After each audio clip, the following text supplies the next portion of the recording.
Assalamualaikum warahmatullahi wabarakatuh. Perkenalkan, nama saya Muhammad Daniel Fieri dengan nomor BP 231245. Saya dari kelas 1B. Dalam video kali ini saya akan mempresentasikan materi tentang panas dan temperatur. Ya, masuk ke poin pertama untuk pendahuluan. Panas adalah energi yang ditransfer dari satu benda ke benda lainnya karena perbedaan suhu antara keduanya.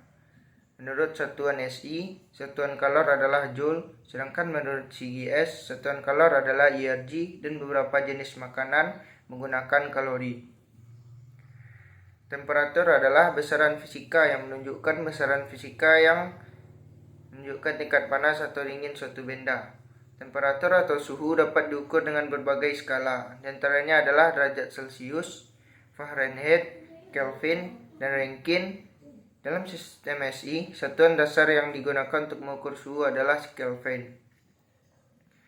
Masuk ke poin pertama, yaitu kapasitas panas. Kapasitas panas didefinisikan sebagai jumlah panas yang dibutuhkan untuk menaikkan suhu 1 kg zat dalam sistem sebesar 1 derajat Celcius. Umumnya, dinyatakan berdasarkan persatuan massa atau persatuan mol. Jika dinyatakan dalam persatuan mol, disebut kapasitas panas molal dan dilambangkan dengan simbol C. Satuannya adalah kilojoule per kilogram mol derajat Celcius. Dan jika dinyatakan dalam persatuan massa, disebut kapasitas panas dan dilambangkan juga dengan simbol C dan satuannya adalah kilojoule per kilogram derajat Celcius. Poin kedua yaitu kapasitas panas gas. Kapasitas panas gas adalah panas yang diberikan kepada gas untuk menaikkan suhunya. Dapat dilakukan pada tekanan uap atau dikenal dengan proses isobarik atau volume tetap atau proses isokorik. Kapasitas panas gas terbagi dua jenis. Yang pertama, kapasitas panas pada volume tetap. Yang kedua, kapasitas panas pada tekanan tetap. Kapasitas panas pada volume tetap artinya kalor yang diperlukan untuk menaikkan suhu suatu zat 1 Kelvin pada volume tetap. Artinya kalor yang diberikan dijaga selalu konstan. Yang kedua, kapasitas panas pada tekanan tetap. Artinya karena yang konstan adalah tekanan, maka perubahan pada energi dalam dan kalor dan kerja pada proses ini tidak ada yang bernilai nol.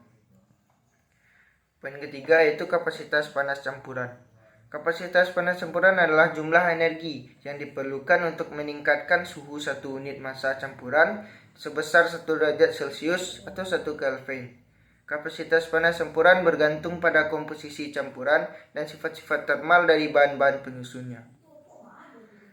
Poin keempat yaitu panas laten. Panas laten adalah jumlah energi yang diperlukan untuk mengubah 1 kg zat dari satu fase menjadi fase lain pada suhu konstan tanpa perubahan suhu. Misalnya, ketika sepanci air dibiarkan mendidih, suhunya tetap pada 100 derajat Celcius atau 212 Fahrenheit hingga tetes akhir menguap. Karena semua panas yang ditambahkan kecauan diserap sebagai panas laten penguapan dan terbawa oleh air molekul uap yang keluar.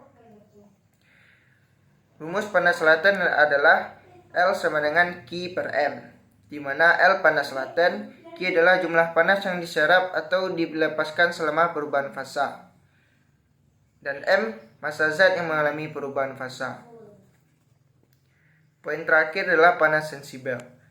Panas sensibel adalah panas yang menyebabkan terjadinya kenaikan atau penurunan temperatur, tetapi fasa atau wujud tidak berubah.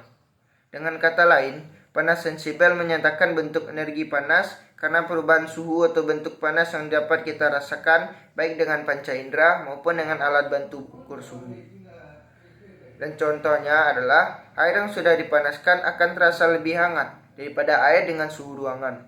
Perbedaan suhu antara kedua air tersebut dapat diamati karena adanya panas sensibel.